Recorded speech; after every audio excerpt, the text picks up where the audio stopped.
Portland, Oregon, AP, an unvaccinated 6-year-old Oregon boy was hospitalized for 2 months for tetanus and almost died of the bacterial illness after getting a deep cut while playing on a farm, according to a published Friday by the U.S.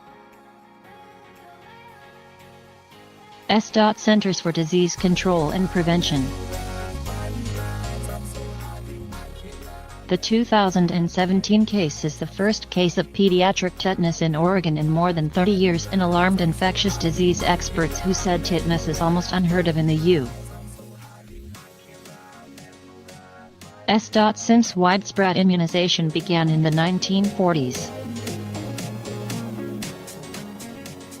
The child received an emergency dose of the tetanus vaccine in the hospital, but his parents declined to give him a second dose or any other childhood shots after he recovered, the paper said. When I read that, my jaw dropped. I could not believe it. That's a tragedy and a misunderstanding, and I'm just flabbergasted, said Dr. William Schachtner, an expert in infectious diseases and chair at the Department of Preventive Medicine at the Vanderbilt University School of Medicine in Nashville, Tennessee.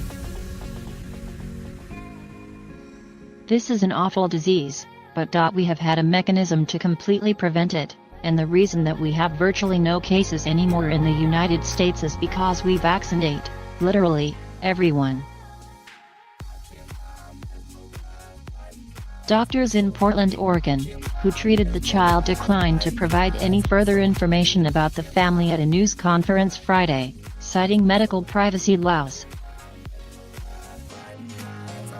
It was the first time that Dr. Judith Guzman-Cottrell, the pediatric infectious disease expert who treated the child, had ever seen tetanus because of widespread vaccination against it in the U.S.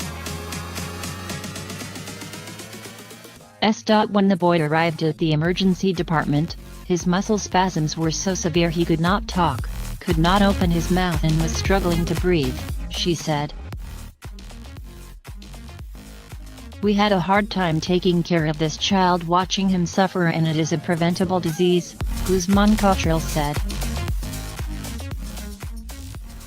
News about the tetanus case comes as lawmakers in Oregon and Washington are considering bills that would end non-medical exemptions for routine childhood vaccines as the Pacific Northwest weathers its third month of a measles outbreak.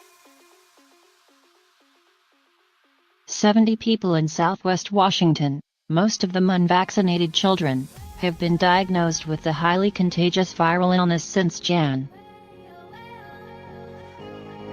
1. As well as a handful of people in Portland, Oregon.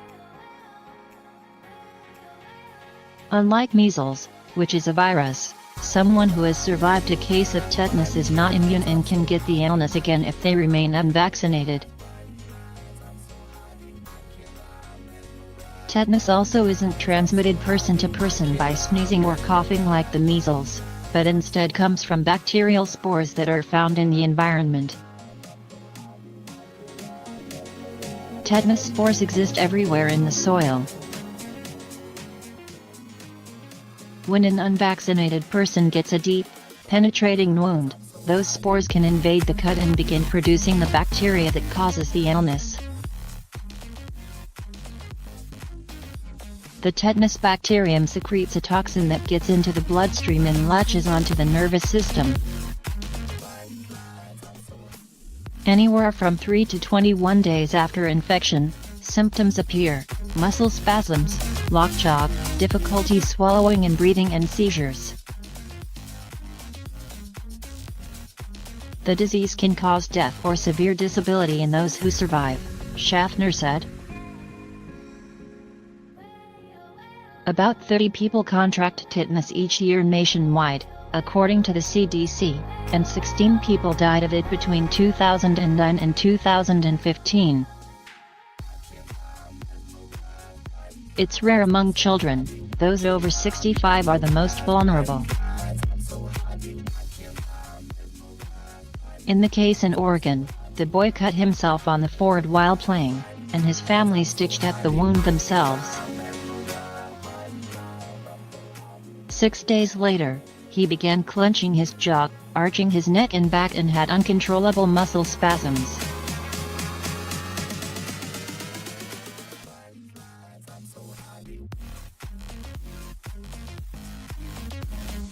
When he arrived, he asked for water but could not open his mouth.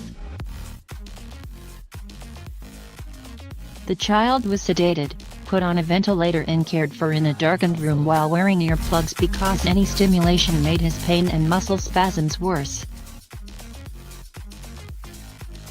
His fever spiked to almost 105 degrees, 40.5 Celsius, and he developed high blood pressure and a racing heartbeat.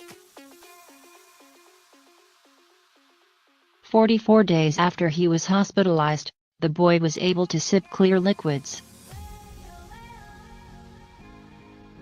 6 days later, he was able to walk a short distance with help. After another 3 weeks of inpatient rehabilitation and a month at home, he could ride a bike and run, a remarkable recovery, experts said. The child's care, not including the air ambulance and inpatient rehabilitation, cost nearly $1 million, about 72 times the mean for a pediatric hospitalization in the U.S.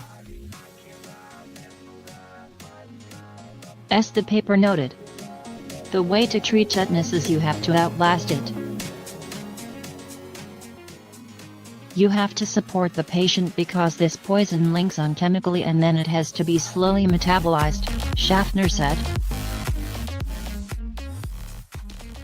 Cases of tetanus have dropped by 95% in the U.S.